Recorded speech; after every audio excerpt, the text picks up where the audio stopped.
गुलाब चंद कटारिया जी हमारे बीच मौजूद हैं। इस विधानसभा में सर्वाधिक अनुभवी सदस्य हैं। आप 8वीं बार राज्य विधानसभा के लिए चुने गए सुदीर्घ संसदीय अनुभव रखने वाले श्री कटारिया जी का संसदीय जीवन सभी जनप्रतिनिधियों के लिए अनुकरणीय है। आपको इस विधानसभा का प्रोटेम स्पीकर भी बनाया गया। दीर्घ संसदीय अनुभव रखने वाले श्री कटारिया जी ने राज्य के अनेक विभागों में मंत्री के रूप में श्रेष्ठतम कार्य किया। आप वर्तमान में राजस्थान विधानसभा में प्रतिपक्ष के नेता हैं। आपसे अनुरोध, अपना उद्बोधन और अपने आनंद की अभिव्यक्ति हमारे साथ करें।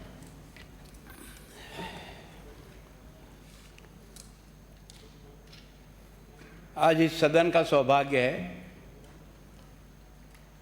कि देश के पूर्व प्रधानमंत्री आदरणीय जवाहरलाल जी नेहरू के इस जन्म दिवस पर, जो ये देश हमेशा बाल दिवस के रूप में मनाता है, आज इस बाल संसद के माध्यम से इस दिन का जो गौरव बढ़ाया है और आज हमारे इस सदन का गौरव बढ़ाने के लिए लोकसभा के आदरणीय अध्यक्ष महोदय ओम बिरला जी ने जो हमारे लिए समय निकाला, इन बच्चों के लिए समय निकाला, मैं राजस्थान के सीपीए के माध्यम से भी सभी यहाँ उपस्थित मंत्रिमंडल के सदस्य, विधायक और इन सब बालकों की तरफ से आपका हृदय से स्वागत और अभिनंदन करता हूँ कि आपने ये समय निकाल करके इस काम को जो ऊंचाई दी, इस आयोजन को जो आपने सम्मान दिया, उसके लिए आपका बार बार अभिनंदन करता हूँ। आदरणीय अध्यक्ष महोदय राजस्थान विधानसभा आदरणीय डॉक्टर सीपी जोशी जी, आपके इस सोच को भी मैं बहुत बहुत प्रणाम करता हूँ कि आपने ये पहली बार इस बाल संसद और बाल सत्र को देखकर ऐसा लगा कि वास्तव में आपके मन में कई प्रकार के उथल पुथल चलते रहते हैं। आप जब कभी भी सोते होंगे तो सोचते होंगे कि आखिर इस देश के लोकतंत्र को किस दिशा में बढ़ाना चाहिए। सच में आज इस कार्यक्रम में उपस्थित मंत्रिमंडल के सभी सदस्य गणों का मैं अभिनंदन करता हूं। मेरे विधायक साथियों का, पूर्व विधायक का, जो अभिभावकगण पधारे हैं, जो दर्शक दीर्घा में बैठे हैं, उन सब का भी मैं बहुत बहुत आपका अभिनंदन करता हूं कि इन बच्चों का हौसला बढ़ाने के लिए आपने ये समय निकाल करके इस सत्र को जो एक तरह से आशीर्वाद दिया, इसलिए मैं आपका अभिनंदन करता हूं।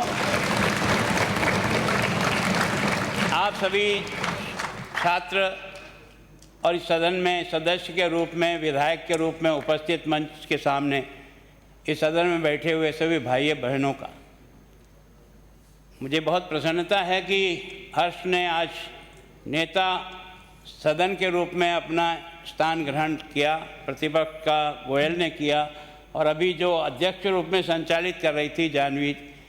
मैं सच में आपका सबका बहुत बहुत अभिनंदन करता हूं कि आपने जिस बखूबी से इस सदन को चलाया और आपको तैयार करने के लिए जिस टीम ने काम किया, मैं उस टीम का भी अभिनंदन करता हूं कि उन्होंने इन बच्चों को जिस ढंग से तैयार किया। वास्तव में आप और हम बहुत भाग्यशाली हैं कि हम उस देश में इस आज़ादी के बाद सांस ले रहे हैं जहां जनता का राज है। इस देश का शासन करती है देश की जनता और देश की जनता के शासन को चुने हुए प्रतिनिधि इसको काम को चलाते हैं और ये सारे के सारे जनप्रतिनिधि वोट की पेटी से पैदा होते हैं। गांव का सरपंच से लेकर के देश के प्रधानमंत्री तक सब लोग चुने हुए प्रतिनिधि के रूप में आते हैं और इन सब प्रतिनिधियों के माध्यम से, चाहे लोकसभा हो चाहे विधानसभा हो, ये सारे बैठ करके इस देश की जनता के टैक्स से इकट्ठे हुए फंड को, वो दिल्ली का खजाना भी बनता है, जयपुर का खजाना भी बनता है और इस खजाने को खर्च करने के लिए सदन बजट सत्र में अपने प्रस्तावों को पास करता है और सरकार को काम करने के लिए और मंत्रियों को काम करने के लिए सारा अधिकार देता है। मंत्री अपना काम करते हैं, लेकिन उसमें जो कमियां खामियां रहती है या उसमें और कुछ सुधार की ज़रूरत रहती है, इसलिए इस विधानसभा का और लोकसभा का उपयोग होता है कि बजट ठीक प्रकार से खर्च हो रहा है कि नहीं हो रहा। जिस योजना के लिए हमने इसको पास किया उसका ठीक प्रकार से उपयोग होना चाहिए। अगर नहीं होता है तो प्रतिपक्ष के माननीय सदस्य या सदन का कोई भी पक्ष का सदस्य भी सरकार के कामकाजों के बारे में सवाल कर सकता है और सरकार को उस बारे में अपना स्पष्टीकरण और जवाब देना होता है। मैं सोचता हूँ दूसरा बड़ा काम कानून में तब्दील करना, कानून बनाना, ये इस सत्र का सबसे बड़ा काम है। और मैं सोचता हूँ कानून में अगर आवश्यकता पड़ती है तो संशोधन भी करना पड़ता है। वास्तव में आज आपने जो तैयारी करके इस सदन को जिस ढंग से चलाया, आपने बहुत शांति से चलाया, हम डिस्टर्ब करते रहते हैं।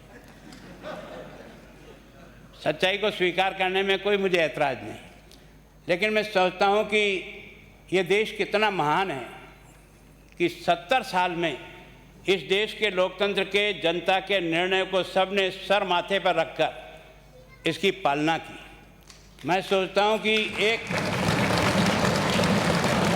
सरकारें आती है, सरकारें जाती है, कभी इसकी बनती, कभी इसकी बनती है, लेकिन देश की जनता जो निर्णय करती है उसको हम सब लोग स्वीकार करके देश को लोकतांत्रिक तरीके से दुनिया में जो सम्मान दिलाया है इस भारत ने, सबसे बड़ा लोकतंत्र हमारा है। और हमारे लोकतंत्र में इतनी खूबियत है कि जनता के आदेश को सर माथे पर रखकर पक्ष और विपक्ष उसको स्वीकार करता है। मैं सोचता हूँ हम सब जो बाल इस सदन में भाग लेने आए हैं, मैं चाहता हूँ कि आप और मैं दोनों इस बात की कोशिश करें कि देश का मतदाता जो वोट से हम लोगों को पैदा करता है वो बहुत ही तन्मय होकर ध्यान से, ईमानदारी से देश निर्माण के लिए कौन उपयोगी है, कौन सा काम उपयोगी है और कौन सा नहीं उपयोगी है, इसको भी समाज में जागृत करने का प्रयास करें। क्योंकि लोकतंत्र तो तभी अच्छा होगा जब वोट की पेटी से अच्छे लोग पैदा होते हैं, और ये अधिकार जनता के पास है। और सबकी उम्र तय कर दी, 5 साल से ज़्यादा नहीं। मैं प्रतिपक्ष का नेता हूं तो भी इस सदन में जब तक कालखंड है और जब तक हूँ तब तक ही हूँ। उसके बाद मुझे भी वापस जनता के बीच में जाना पड़ता है। फिर से जनता भेजती है तो यहाँ आता हूँ, नहीं तो अपने गांव जाता हूँ। इतनी बड़ी ताकत इस देश की लोकतंत्र में है। ये लोकतंत्र आप और मेरे सबके प्रयास से उस पायदान में और आगे बढ़े, हर सच्चाई को स्वीकार करें, पक्ष हो या विपक्ष हो, जो भी अच्छे सुझाव आते हैं उनको हम आपस में मिल बैठ करके आगे बढ़ाने का प्रयास करें, ताकि हमारा उद्देश्य देश के 130 करोड़ जनता का जीवन अच्छा बनाना है, देश की तरक्की करना है। मैं सोचता हूँ आज की इस आपने बाल संसद में जिस प्रकार से भी अपने पक्ष और विपक्ष को रखा, मैं आप सब बालकों का बहुत बहुत अभिनंदन करता हूँ। सच में मुझे इस बात की बहुत खुशी है स्पीकर साहब, आज आपने एक नया अध्याय शुरू किया है। शायद राजस्थान तो छोड़ो, हिंदुस्तान में भी शायद इस प्रकार की ये बाल संसद पहली बार हो रही है। ये गौरव राजस्थान को दे लिया, और वो भी 15 राज्यों से सेलेक्टेड बच्चों को ला करके आपने यहाँ इस सदन को भी और संचालित किया है। मैं सच में एक बार फिर आप सब भाई बहनों का, जिन्होंने आज जनप्रतिनिधि बन करके, जनप्रतिनिधि की क्या जिम्मेदारी है, जनप्रतिनिधि क्या करता है, सरकार कैसे कामकाज करती है, सरकार की कमियों को कैसे ध्यान में लाया जा सकता है, कैसे उसमें सुधार हो सकता है, इस सारी बात को जिस ढंग से रखा है, मैं चाहता हूँ ये केवल यहीं तक नहीं रहे, हमारे जीवन के हर क्षेत्र में ये कैसे आगे बढ़े और हम वास्तव में देश के लोकतंत्र को कैसे मजबूत करें। एक बार फिर मैं स्पीकर साहब, लोकसभा ओम बिरला जी, आपका धन्यवाद करता हूँ कि हमारी इस बाल संसद में और हमारे स्पीकर साहब ने जो आपको आमंत्रित किया, आप आए। हम सब लोग आपका बहुत बहुत अभिनंदन करते हैं। धन्यवाद। जय भारत।